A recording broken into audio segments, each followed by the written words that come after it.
Best clap. Best clap I've ever seen in my life. Best clap 2024. Vote for me.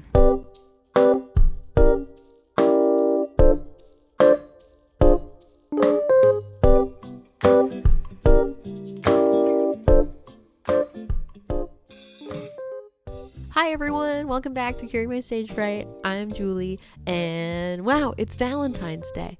I am so excited for you all to fall in love with today's guest, Vonnie Whatever. Vonnie is a Brooklyn-based musician, and I had so much fun talking with her, and I know you all will have fun listening. So go do it, and I'll see you on the other side.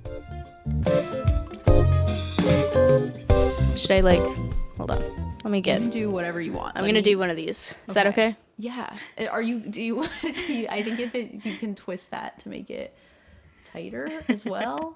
I don't know why She's trying to run away. Yeah. All I right. guess we don't think about the fact that our electronics too tire of being in the spotlight under the constant pressure of performing. The microphone wants to just leave. Okay. That's going to give you a little bit more leeway. I promise I do this often actually, and yet every time it's like a brand new experience. Yeah, I feel like that. I've never done it. I feel that with yeah, I guess my audio stuff too is like kind of the same thing. I think it's partially like the just relearning technology every time I pick it up. You know what I mean? At what point did you start using technology in your music? Like, because you have some songs that are very like beep boop produced, and then you have some that are very just like acoustic or like you and electric guitar. Yeah. Was it a learning curve to have to start doing the production stuff? Yeah, I think. Well, I used a lot of GarageBand presets. Okay. Because that's how I started recording music, was GarageBand, and I had in college I had a separate project that I called Wine Mom. Okay. That is still my secret desire to be DJ Wine Mom. But yeah, and then that was all beep boop.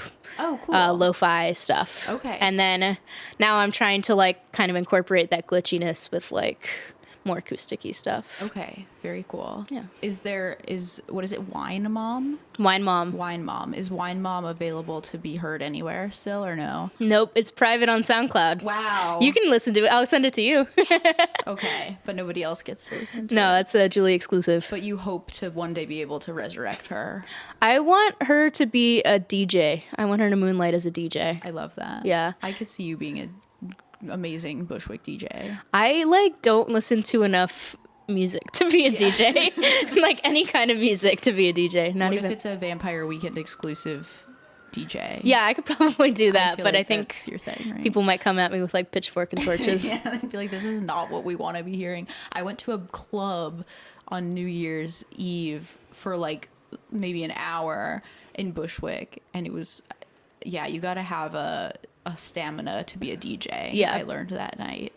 Yeah, and then which club? Sorry, could I ask which club did you go to? Oh man, I don't even know if I remember the name of it. It had it was Flower Moon or something. It wasn't that. Was it Jupiter Disco? No. Okay. I can't remember what it was. Well, yeah, I'll figure out which one you're talking about later, because I frequent the Bushwick clubs. Okay. But I feel like a lot of them, my problem with Bushwick DJs is that they're just kind of narrowing down music so much that it's just maybe, baby. Yeah. my friend Carrie Ann was talking about that. She's like, yeah, you can't even recognize what the word is, let alone what the song is. It's yeah. just the beat, and you're so sweaty and drunk that it doesn't even matter. Well, it should matter, but I guess to the consumer, it's who even cares? Yeah, so that's why I feel like Wine Mom could be a fun DJ, because I could just slip in my own stuff and nobody would even know. You know what I mean? There you go. Yeah. So what is your own stuff now? What's your project? What's your band?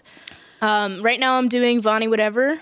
My government name is Siobhan Chapman. Yes. Just for the record. Oh, and we will get to that. Don't worry.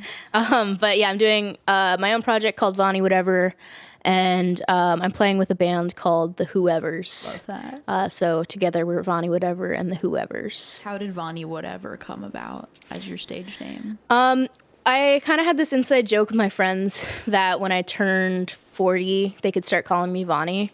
Okay. I met someone who was a Siobhan who went by Vonnie, and I was like, that is like an old person name. That's not my name. And then I was like, I kind of was making that joke a lot, and then I thought about it, and I was like, actually, I kind of like it. I So think it's cute. yeah. I guess because Bonnie is kind of like an old person name. Yeah. But Vonnie has like an edge to it. yeah, I think it was the Bonnie connection that was making me think it was a little elderly. But yeah, so I was like, okay, I'll be Vonnie, and then I had to think of a last name, and I was like, literally, I sent lists of words to my friends. I was like, is it this one, this one, this one? I don't even remember what they were at this point, but finally I was like, whatever, like it doesn't matter, it's whatever. So yeah, very much kind of an apathetic choice on the last name, but I think it works. I Thanks. think it works for your sound. I think it's nice to then be able to have your band be the Whoever's. And I know, or at least I think you have like a pretty set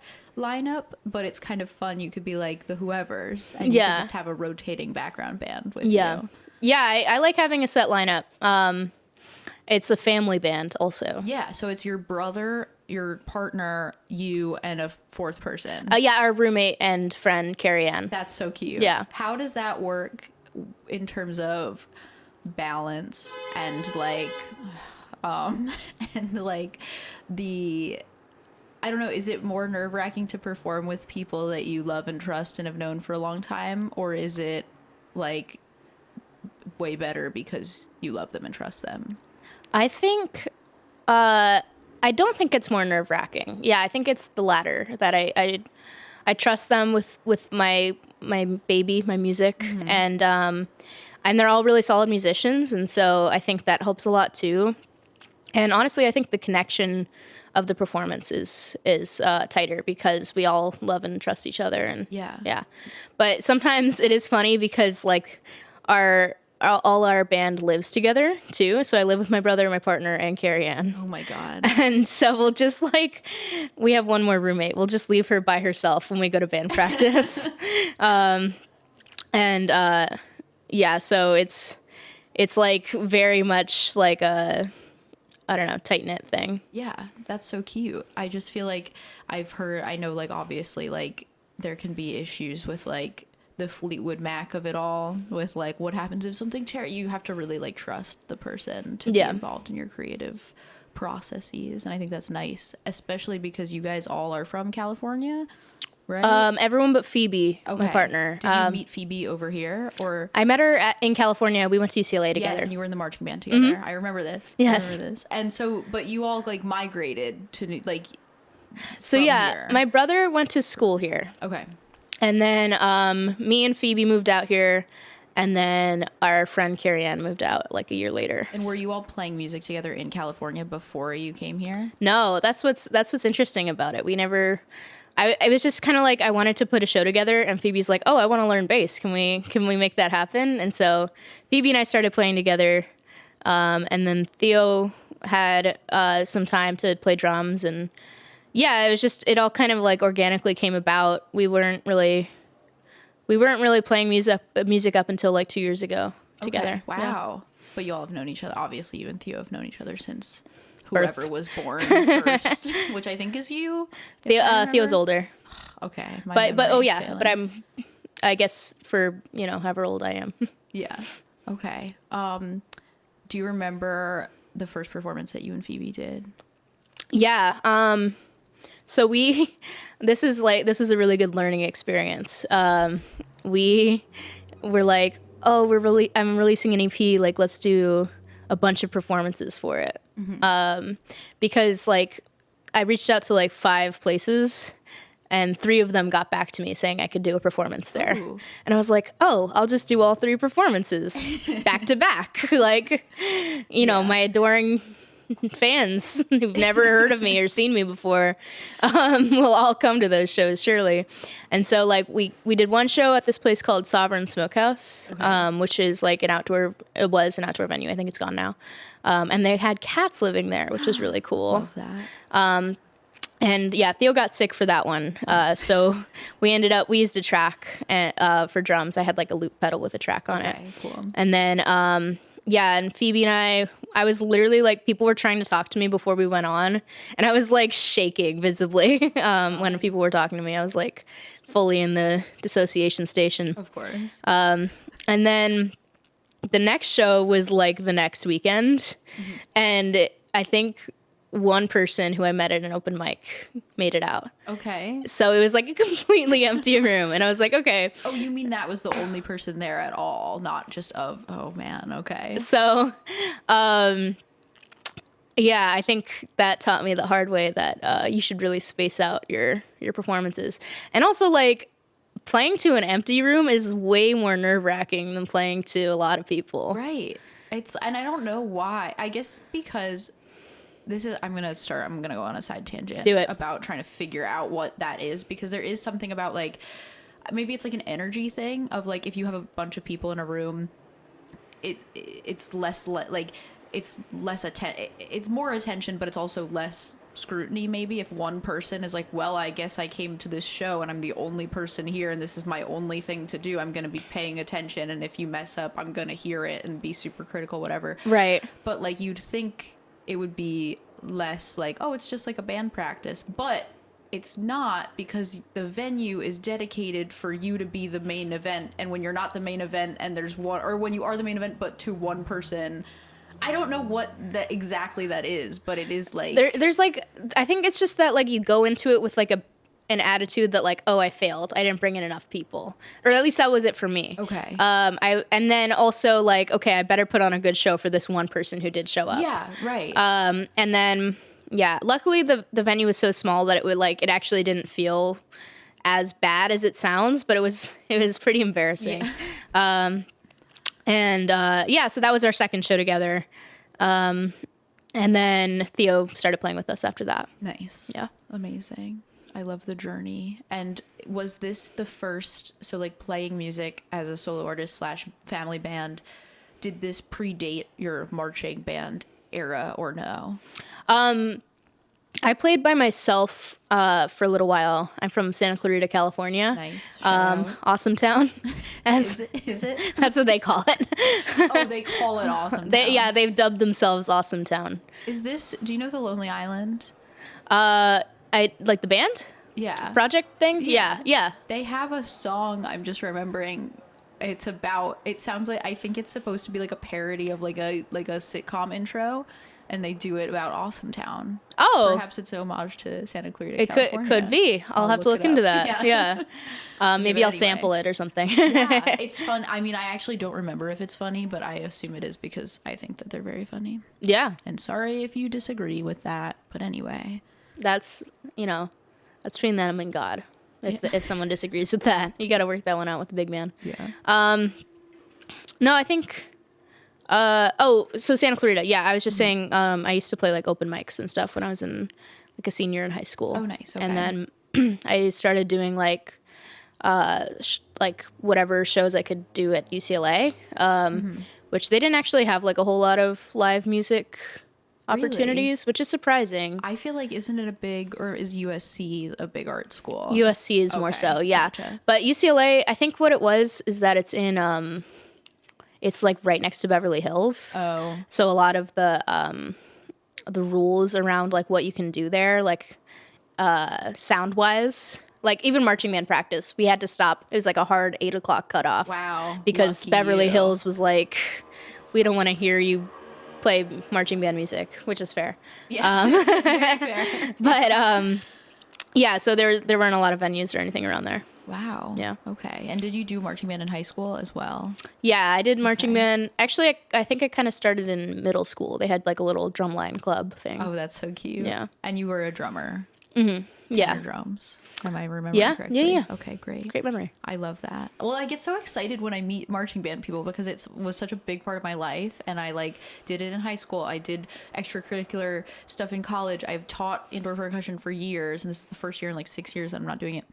Or maybe even longer than that, actually. I think I started like right when I graduated high school. I was like 19 and teaching, and I was like, this is crazy because I just graduated high school and I'm an authority figure. You're barely an authority figure, but it's just fun because I feel like a lot of my musical background is in that.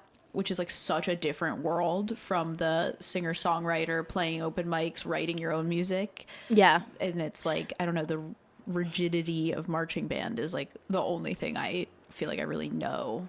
Yeah, there's it's interesting how marching band is like such a big deal when you're in it, and then like you get too old for it or whatever, and you can't actually perform in it anymore, and it's like poof, it's gone. Right. And then nobody talks about it again. We're like, we all did that, right? Like that was real. All did this, and it was embarrassing probably for most of us in some ways, because you get to wear all these like silly uniforms with giant shoulder pads and block colors, and like it's so silly. It's so silly, but it's also great for it's camp. Yeah, it's camp. Oh, yeah, marching band is camp. Yeah, exactly. And I feel like, so you were still solo performing before you did all of that stuff, or while you were doing all of that stuff? Yeah, so I did marching band. Like my first musical experience was like marching band. I did jazz band and concert band also. Nice. Okay. And then like somewhere, probably when I was like 14, I started, the like angsty years. Yeah. I started like writing stuff. And then I kept it, how everyone keeps their little writing secret. And then I started performing it here and there when I was like 17 or 18. 17 is really a brave time to be performing music, I think. I was scared of fucking everything at 17. So putting yourself out there with your own angsty teen music is very brave. Oh, thanks. I felt like, I don't know, I was just so surrounded by music. Like my dad is a drummer and my brothers play drums and stuff. And so I just kind of felt like it was so like normal to do stuff like that. Yeah. I was like definitely nervous. Like the act of performing itself is nerve-wracking, but I think like signing up for open mics is less nerve-wracking than actually, you know what I mean? Like I was down to commit to it, but then like when I got there, I was like, oh shit, this is scary. Yes, that's exactly how I felt when I did a lot of open mics in New Jersey. I was like, I show up and I'm like, these are my friends now, and I'm in my community, and I know that it's gonna be fine, and I sign my name up and I don't think about it, and then in the minutes before I go up, I'm like, fuck, I don't want to do it. I forgot that I signed up and now I have to do it, and I don't want to, even though I did it like every week, and it was like fine. That feeling still doesn't really, I guess it kind of goes away, or you just get better at dealing with it. I don't know. Do you still get that when you perform shows at all? The feeling like right beforehand, you mean? The feeling where you're like, ugh, I have to do this even though I know I'm good at it and I know I love it. Yeah, I think I do a little bit, which is funny because I'm trying to do at least a show a month, and like I would think by now that would have, I don't know, subsided a little bit. But you know what actually it is like in between songs is when I get really nervous. Oh, really? Yeah, because then I have to talk. Yeah. Oh, okay. It's scarier for me to like speak than it is to play music, I think. That's interesting. Do you feel like, I know that some artists, like indie artists, really lean into like the shtick of it all and like have their prepared things that they're gonna say in between songs and stuff like that? You just kind of like wing it every time, and that's I think it's a little more fun for me to like improv a little bit on stage. Totally. I used to like write notes of like, okay, I'm gonna thank the band here, I'm gonna like, you know what I mean, because I was just like, I don't want to forget anything, and I write it on the set list. But now I'm like, I'll do it when I do it. Like I'll get to all of it. But yeah, and I'll like, sometimes we'll do bits though. Okay. Like, one time we did it, we had someone pick what cover we were going to do out of a hat. Oh, that's fun. But every song was the same song. So we did the bit where it's like pulling out like 3 songs. Oh, like, we don't funny. know that one. Do another one. Until you finally settled on one, even though it was all the same. Yeah. One. That's amazing. And we try to do like a bit per show. And yeah, I think that kind of like allows for some structure, I guess, without like making the whole thing feel stilted. Yeah. Because I guess you have to be good at the improv talking part of it all, because if you're not, I guess that's where the fear comes in, where you're like, I don't want to slow down the pacing of my show because now I'm just like, thanks. I'm going to tune my guitar in silence and then we're Yeah. going to play another high energy song and now I've lost you a little. Like, I don't know if Yeah. that's... I think that's really true. Is like I think there's kind of an aesthetic to doing an improv thing versus Yeah. like a rehearsed thing. And I think when you start getting into the rehearsed thing, people can feel that a little Yes, bit. I totally agree with that. The tuning a guitar thing is also really funny because I think when I watch shows, I'm like hyper aware of how long it takes them to tune their guitar, and usually it's a minute. It's a while. And for me too, I'm sure, because it's just like it's really hard to multitask with that. Yeah. And so I think that's one thing I want to get better at is just like the fluidity between songs. Yeah. And feeling more comfortable. I've never even really thought about that as being, I guess that is if you're, you have to keep up a pacing and it is a part of like, it's all a show. I had a guy who I talked to, Steve Wrigley, he's a comedian, and he was saying like the show starts like before the show starts. Like the show starts when you are walking into the venue and you're seeing how nice the venue is and you're seeing, is this an area where there are couples out and like everybody's having fun and friends out drinking and going to restaurants, and you go into the venue and is it packed and is it like a cool place to be? And then during the show it's like it all, it's not just about playing the music or doing the comedy or whatever. It's like, how's this talking in between? Are you doing fun banter? Is the venue, is there one guy from an open mic sitting there, or is there like a bunch of people? I guess it's all a performance. It is. Even this. Even this. And the video element really does, like right now I'm leaning over to make sure that everything is still going.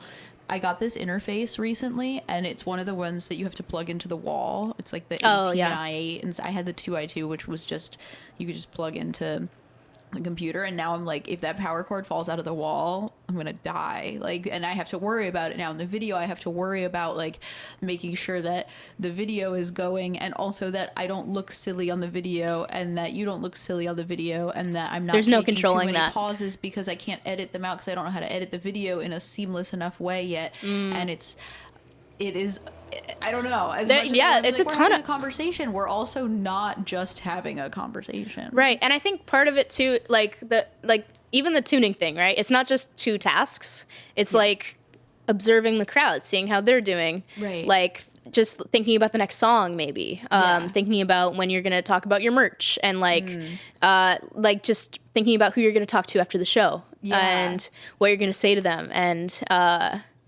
I don't know, just the whole time you're taking in the context of what's going on around you. So that's why tuning takes so long. Yeah.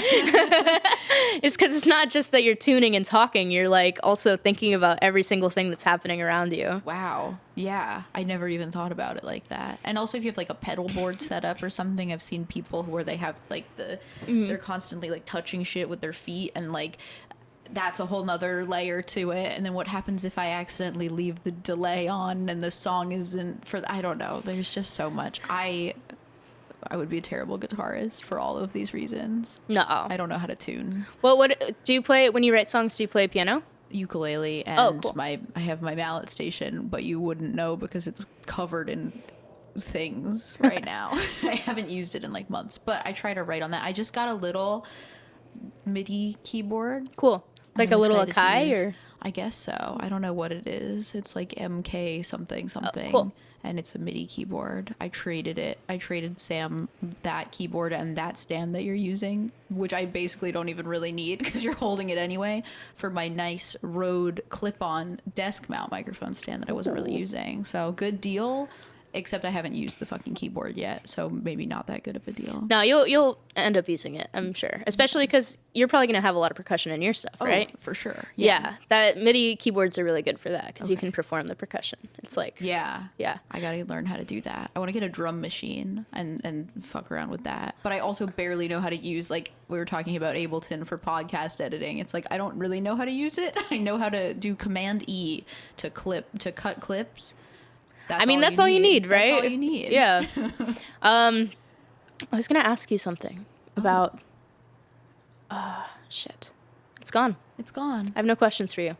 That's great. You don't have to... you didn't have to come prepared with any questions for me. This is all about you. I was going to ask you to send me an idea of what I should be thinking about beforehand. Oh. But then I was like, I think that's antithesis to the point of the show. Yeah, I've never done that with anybody. And I feel bad because there are some people who I don't really know that well who I've talked to, or I'm like, should I like tell them what to do? And it's like, no, I don't even know what I'm doing. And I feel like it becomes more and more, or perhaps it becomes less apparent as time goes on. I get more comfortable. At the beginning, there's always like this little, I'm like analyzing my own performance of the show in real time on the show.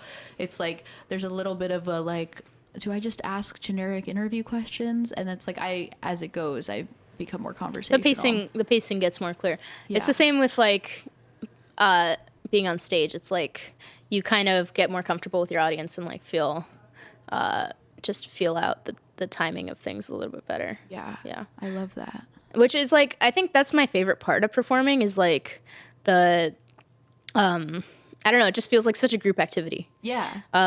Like not just with me and the band, but like with the audience too. It's just so participatory and like, I don't know. It's just hanging out with your friends. It's just hanging out with your friends. And I guess that's also the thing of like, if you have one person there, it's like, this person's probably not going to dance by themselves. So like, even if you had another person and they were having a good time together, you'd feel like, oh, we're all together participating in something. Whereas if it's like one guy eating a steak dinner in the background and you're like rocking out, it's like, well, we're not really doing this. We're doing this together up here, but now we're excluding our audience. Right.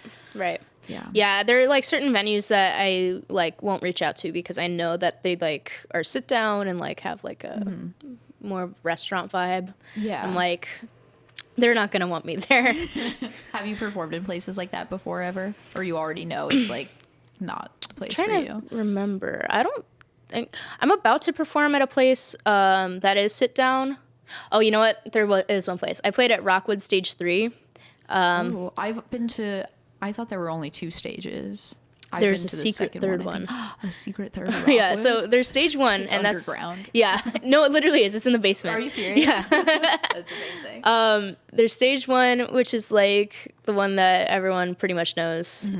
Stage 2 is like the big stage.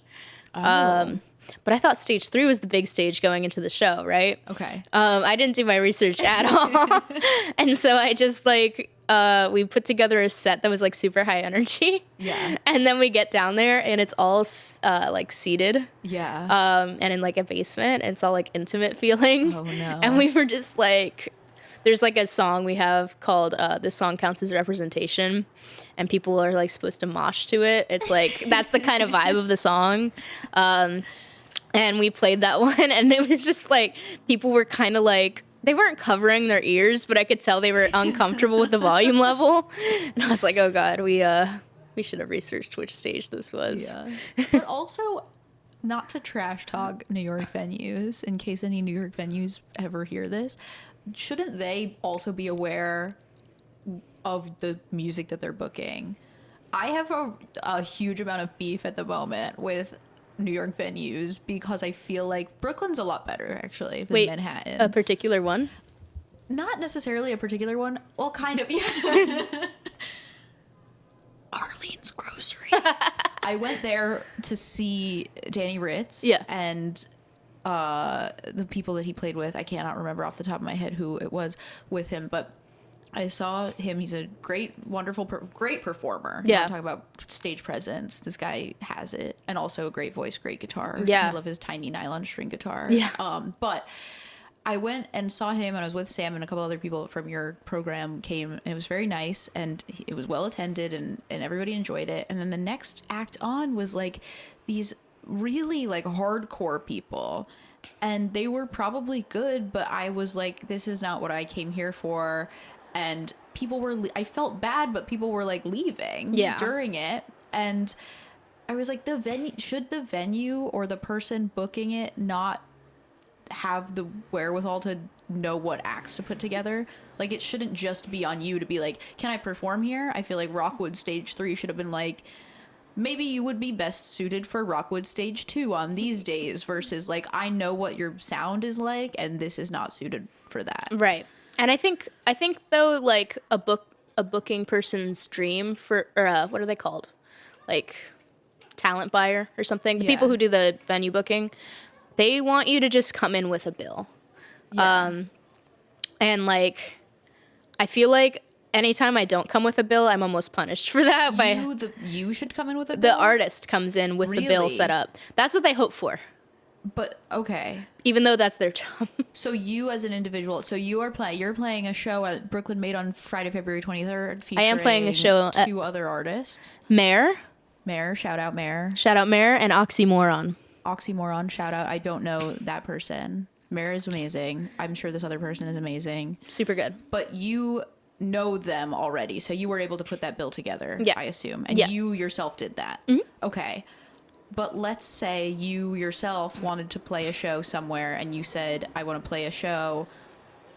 Is there somebody like it's I don't know. I guess I'm just baffled by that. It is baffling. I understand like if you have like, oh, you have 2 artists who you already know and you have and your sound meshes well together and you could put a bill together. But like when they do like singer-songwriter nights and stuff like that where it's like I feel like some people I've been to shows where it's like they're just somebody's just pulling from a hat and I'm like, this guy's sound and this person's sound are not the same and I don't understand how you could have even considered them to be on the same bill. There's another service here, I'll whisper it to you. Gig Finesse. It's a booking like service. Yeah. And they'll do exactly, I'm pretty sure it's exactly what you said. They'll just pull it out of a hat. And yeah, like, I don't know, one time I played with this guy who was like an industrial noise house guy. Okay. And like, my music is not that. It was like, and then like, I felt so bad, but like, it was like he was playing chicken with the audience to see who would leave first. You know what I mean? It was really hard to listen to. And like, which I feel bad for him because I think that is totally its own scene.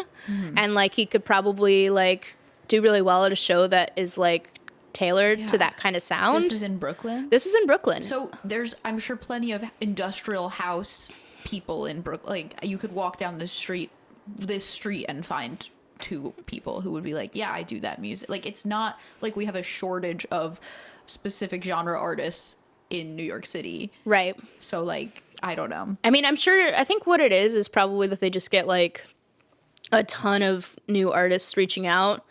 I mean, I think they might not have the time to listen to everyone. And so they just kind of put Franken-bills together. Franken-bills. Well, that's disappointing. I guess that makes sense. And I don't want to slander people who like work hard to bring arts to the community or whatever, but it's like, you know, talking about performance as a whole and not just like what Vonnie whatever and the whoever's are doing on the stage, but what are the people playing before them doing? What are the people playing after? Like it's like a holistic approach that needs to be considered. And I think if your venue wants to like now I'm skeptical of venues. Right. And it's like, I guess like, who am I, you know, but I am a paying customer to go see things and I want to support my friends, of course, but I feel like it's disheartening when like I could have, if I like Danny Ritz's music, I want to see more artists who are like him and I could have maybe left learning about new music that night and I kind of didn't. I was kind of like, okay, well now I'm, you know, this isn't what I was prepared for. And I think also like as the artist, you want your audience to stay for the other acts because that's like the, you know, that's the etiquette. And so, but it can be hard to encourage your audience to stay for other acts when they're so different, wildly different, and like not their type of music that they like to listen to. Yeah, exactly. And so, that's kind of on the venue to like put together a more solid show, I guess, more cohesive show. Yeah, exactly. So I don't know. I don't want to be mean. I just feel like I've left several places being like, I could do better, and I get mad, and then I get, you know, like, how do I don't even know how to do that, but that would be a fun thing to do. I had a poetry reading at my apartment recently. Oh, it was cool. very fun. It was like a short story / poetry reading, and I had 3 people perform. I'm very proud. This is me kind of humble bragging, sorry, but also to continue on that thought, I had 3 people. I knew one of them was pretty funny. I knew the other one was going to be pretty funny. And then the third one was a person who I knew was funny, but his writing was like, I talked to him about it. He was like, oh, my writing isn't funny. And I was like, fuck, what if the vibe is so different between these three and then it's not a cohesive experience? Like, I was really thinking about that. And then it ended up being fine. And people appreciated that it was like, there were like a little bit differences in energy levels. But I was like, at least this guy can't go last, because if this guy goes last and then we go into party mode, everyone's going to be sad. So it was like the pacing of like, I ended with like the person who was like, more of like a funny satire writer, because I was like, this will segue us thoughtfully into party mode. But like, I don't know, it's just something I think about a lot. You should be a booker. I would love to. Yeah, if anybody wants to point me in the right direction for how to do that, that would be great. I'm pointing to the camera for all of you audio listeners. But yeah, that's like a big part of like just the whole performance experience is like from like consumer perspective. Yeah, I mean, right now, for DIY artists, there's a ton of business that goes, or like, I guess, managing work that goes into doing a show before you even get to the performance part. And I think it's hard not to let that part, the business stuff, like weigh on your mind. Yeah. While you're performing too. Yeah. So how do you feel about? We were talking about this a little bit before we recorded about like the promotion of it all. Like, you have to handle that as a DIY artist. Yeah. I think, I mean, honestly, I like it. I like to do it. I like sending emails. I'm a freak like that. Yeah. But you know, it's like very emotionally taxing to be putting yourself out there all the time before you even start performing, because that's a whole separate type of being vulnerable. And so, yeah, I think right now I'm just trying to like zero in on the type of language that best describes my music and like best describes like, I don't know, my brand and stuff, which I hate that word. Your brand. My brand. It's so corporate, but everybody has their brand. Yeah. Yeah, that's a whole lot. I already sidetracked us for so long, but like that is another part of it too, is like image is so important. That you used the word aesthetics before when talking about like interludes between songs. It's like, it really is like, in a social media driven world, we have so much is reliant on like, did I get cool pictures from my show?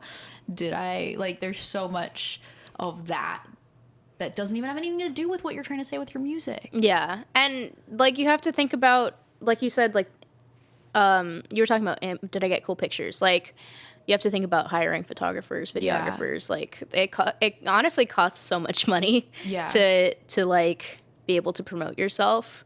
I spent like $15 on an Instagram ad. Wow. Isn't that crazy? That is crazy. That's a whole hour of work. And $15. Yeah, that's so much. And for like the sponsored, for it to appear as like a sponsored thing? Yeah. Did you get reach? Have you looked at the stats? I have. Oh. I really like the way you said that. I did get reach. I looked at the stats. Got like 5 people who clicked the ticket link. Nice. Okay. So we take that. Yeah, that's good. I look at my analytics on Spotify for podcasters, and I'm like, I don't really know what any of this means. And it's probably not that impressive. But sometimes I look and I'm like, ooh, we had 30 starts and 5 listen. I'm like, okay, so that means a lot of people dropped off at a certain. Like, there's so much in that you also have to be aware of. And I don't know what it's like for music on Spotify with like tracking analytics and stuff, but like they have so many different terms for there's starts and listens and impressions, and I'm like, I don't fucking know what to do with any of this. That feels like too much information for me, honestly. Yeah. I feel like, I don't know, maybe this isn't the right attitude to go about it, but I feel like I just don't even want to participate in that side of it, like the analytics. Yeah. What were you gonna say? I cut you off. Oh no, it's okay. Because it just like, it takes away like the it feels a little soulless. Yes, 100%. I think that it's like being a musician shouldn't be predetermined by how well you can market yourself. Like, you should just be able to put out art and have people consume your art. Yeah. And like obviously there's like a trade-off to that where like, well, how are people going to see my art in a world that's teeming with art when it's all of it is good, you know? Like there's so much stuff, and we're seeing so much more stuff than we've ever seen in our lives with our little eyes on our little phones. And like, how do we sift through all of it? Like, well, if Vonnie has a cool flyer for her music, I'll go see her band. Maybe somebody else doesn't have as cool a flyer, but their music is just as good, and I'd never know because my brain has been programmed to look at the thing that looks the best and go like, it's silly. And I think there's also like this false competition about it too. Like I could listen to a lot of people's music. It doesn't have to be just one artist. And I think that because like the music industry is a business and set up like a business, a lot of people will talk about it like, oh, your music has to be competitive or whatever, or your marketing has to be competitive. And it's like, I don't want to feel that way. Like I want I want everything to feel like, I don't know. It's good to have so much art in the world. Yeah.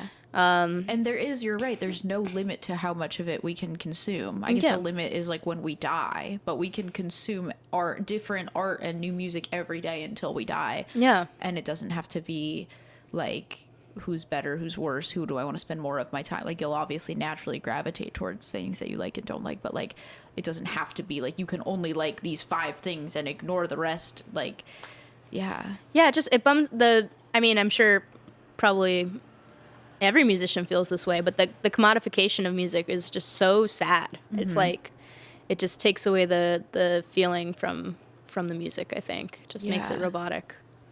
Wow. Sad. But that being said, I do like money. Well, that's the other part. I like to live, and I would like to be able to pay my rent. Yes. And to be able to do that through music, which is the thing that you love, is the dream. Yeah. And that's where we get the cycle of like, well, do you want to make it? Meaning make money? Okay, then you have to do X, Y, and Z and sign yourself away to this label or whatever. Like, yeah, I don't know. My gears are turning right now. You were talking about earlier before we started recording. You were talking about, why, like, how come like I could have such similar music to another successful artist? Oh yes. And then that person makes it, and like I have 30 monthly listeners or whatever. Like, I think I was thinking about that, and I think it's literally sometimes just the very tiny details of the quality of my music. Okay. Or not mine in particular, but in general, it's like if you can listen to something that has like pretty high quality production, like your ear is naturally going to gravitate towards stuff like that. Yeah. I think it sometimes comes down to minor things like fidelity. Okay. Like the physical quality of listening to. That's interesting. I've been thinking about that lately because I'm learning a lot of mixing tips in the program. Yeah. That I'm in, and it's like, I don't know, it's just all these small things that I didn't think would make, like, it makes such a huge difference when you listen to it, when you A/B it and like listen to just these little tweaks on records. And like, yeah, I think now that I'm learning this stuff, I'm like, oh, like my music kind of sounded like shit before quality wise. You know what I mean? Yeah. And I also think that like it's totally natural to want to listen to better quality records, like recordings and stuff. Yeah.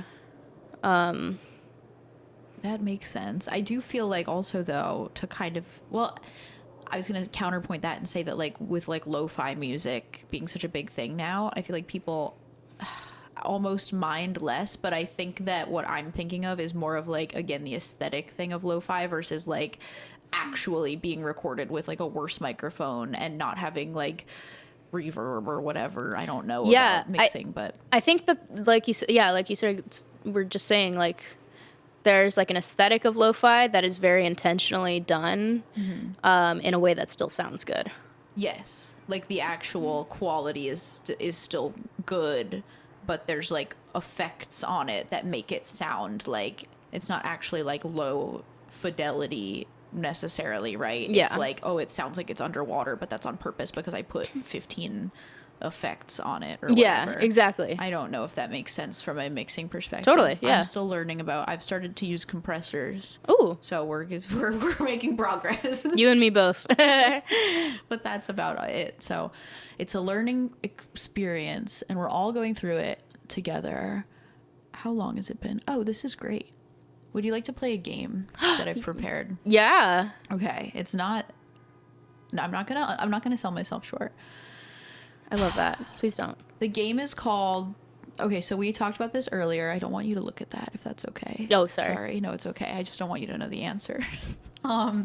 We talked earlier about that your legal name is Siobhan Chapman. That's me. Have you watched? This is not related to the game. Have you watched Succession? No, but I'm grateful for it every day because now people know how to say my name. Yes, because when you look at Siobhan, you're like, how do I say that? Yeah, it's not naturally. that way. Naturally. Are your parents Irish? They just like Irish names. Really? Yeah. That's so fascinating. I mean, like, we're white, you know, Right. like, probably there's some Irish in there. Right. But like, I'm Julie Keefe, and I'm like an Irish person, sort Right. of. But I'm not like connected to my heritage. But I have like they came off the boat or whatever. You kind of almost have, like, clovers on your ears right now. Yeah, my little flower earrings. Yeah. Let's say that it was on purpose. But anyway, Siobhan Chapman. Oh, what I was going to say about Succession is that I've been watching it and it's really good. And I think about you a lot because they always, when they call her Siobhan, I'm like, I know somebody named Siobhan.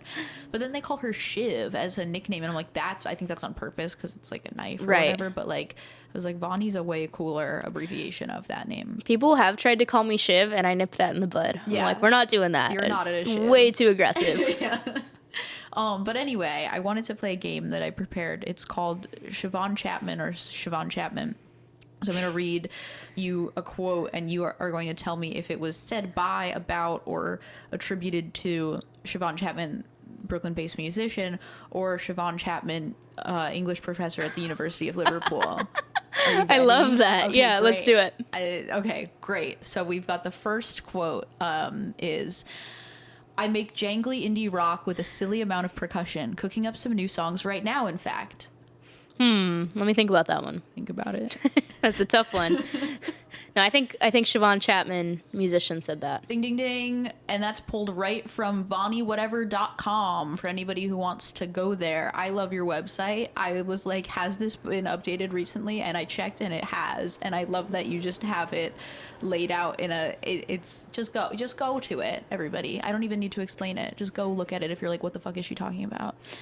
Thanks. All right, next quote. In my work at the second interface, I am interested in the possibilities and relative merits of various different frameworks developed within modern pragmatics in relation to a variety of literary genres. I think Professor Siobhan Chapman said Yes, that. Professor Siobhan Chapman said that. It is from liverpool.ac.uk for anybody who wants to read about this person. I read a lot about her, and now who knows, maybe I'll enroll online. She's a linguistics, you said? She's an English professor, but she clearly has linguistic tendencies. Yeah. So that's kind of cool. In another life, I would be a dialect coach and a linguistics professor. I suppose I could make that happen in this life, too. But Yeah. I already... You do it all. You I can could book. do it all. I could book, and I could make people have good Scottish accents or something like that. Okay, next up, we have platitude adjustment. What is this? That's one of Siobhan Chapman musicians' songs. Yes, that is the title of Siobhan Chapman's song off of Sweet Nothings? It is, Your yeah. album came out in 2022. Am I correct? 2023? I can't remember if it was 2021 or 2022. Well, either way, it's great. I was so And drunk, everybody you know. should listen to it. Yeah.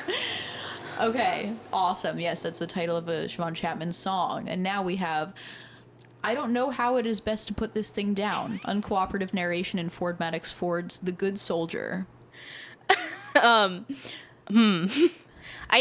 feel like I've said something like that for sure, but I don't think I've said exactly that, so I'm going to go Professor Siobhan Chapman. Yes, we have. That is the title of a scholarly article by Siobhan Chapman, professor. That's the title? Yeah, all titles of scholarly articles. I was looking at them and I was like, these are long for no reason. Yeah, and Journalists or like research people think that they need that. not only long, but like very doubtful. Like, Yeah. what are you talking about? Yeah, I have no idea what to make of that at all. Okay, the next thing we have, This is less of a quote. This is Wednesdays, 12 p.m. to 1 p.m. online. Wednesdays, 12 p.m. to 1 p.m. This is more online. like a Jeopardy style answer. I suppose this isn't a quotation. I'm trying to think of my schedule. Okay, I'm gonna go. Who is Professor Siobhan Chapman's schedule? I will take it. We have, that is where Professor Siobhan Chapman can be found for semester 2 academic support and feedback. I love that we're plugging this woman as well. I hope that somebody in the UK hears it. I hope she hears it. I would love I that. hope she gets a lot of class enrollment. Yeah. She Okay, deserves it. Next, we have Fridays, 2 p.m. to 4 p.m.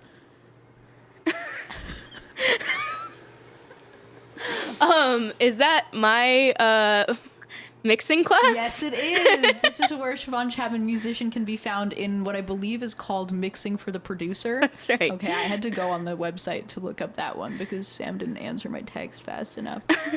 Okay, and last but not least, this is a big one.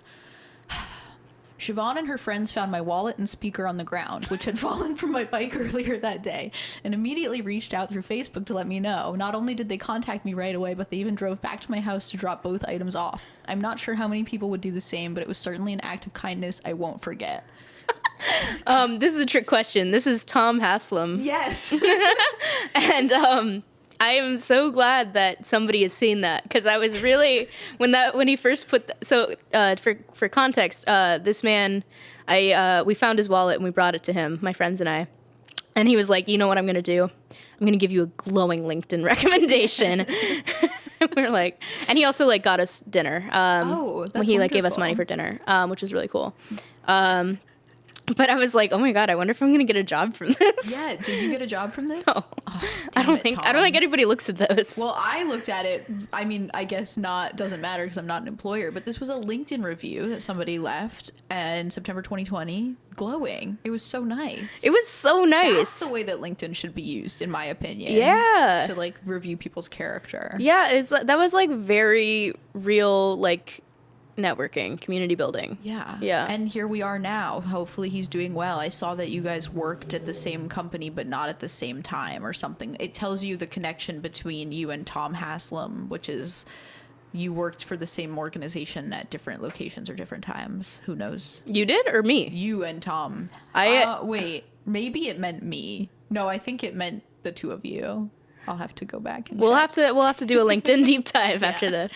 LinkedIn, I'm realizing, has become a great tool for podcast research. And if you're listening to this and you're ever on the show, I'm gonna be on your LinkedIn page for a long time. So heed my warning. My roommate Melissa just did a big LinkedIn makeover. Oh, that's So great. if anyone is in the environmental sciences, Ooh. wants to give Melissa a job, she's MathGeek99 on Instagram. I thought you were gonna say on LinkedIn. No, I don't want to drop her LinkedIn just yet. I think she's still working on it. That's fair. I actually just met somebody recently at an improv jam who went to school to study environmental science, but she did her like capstone as like a stand-up comedy show about the climate crisis. And I was like, that's brilliant.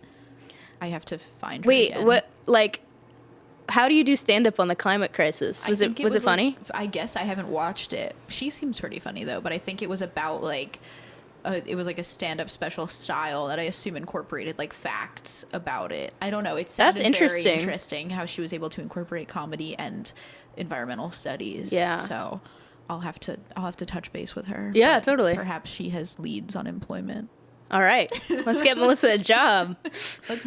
Let's turn this podcast into a job seekers thing where at the end we find one new person a job every week. I'd do it. Whoa, that's a great idea. If I could do that, let's say that I can and we could start it. We could do that right now. Yeah, new podcast just dropped. Okay, do you want to talk about the 2 upcoming shows that you have? One of them actually is coming out on February 14th, Valentine's Day. Oh, okay, great. Day. Oh my God. You know what else is, I think, coming out? Are you able to edit something if it doesn't come out? Yes. I think a lyric video for Platitude Adjustment is coming out on Valentine's Day. On Valentine's Day? That's Today. crazy. That's today. It came out today, or it didn't. We'll find out. You won't. If it didn't, we won't. You won't even know what we're talking about right now. Yeah. That's great. That's just for us. Oh my god! Wait, that's so fun. Yeah. So everyone tell Theo to animate faster. Theo, get on that.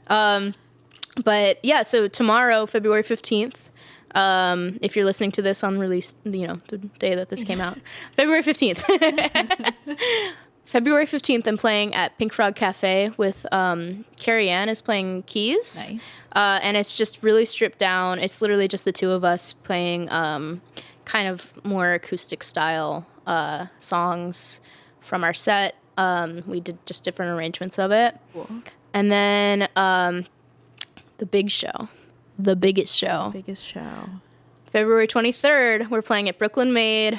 It's going to be so much fun. We have Mare and Oxymoron joining us, and it's going to be super high energy. It's a ton of people's birthdays Really? around that day, so we're kind of going to do a birthday bash type thing. Love that. We're going to have T-shirts, too, that we're screen printing. We're going to have, like, games. I think I'll make some lighters. Oh my god. We'll have a good time. I love that. New songs. Everybody come out to that. What time does it start at?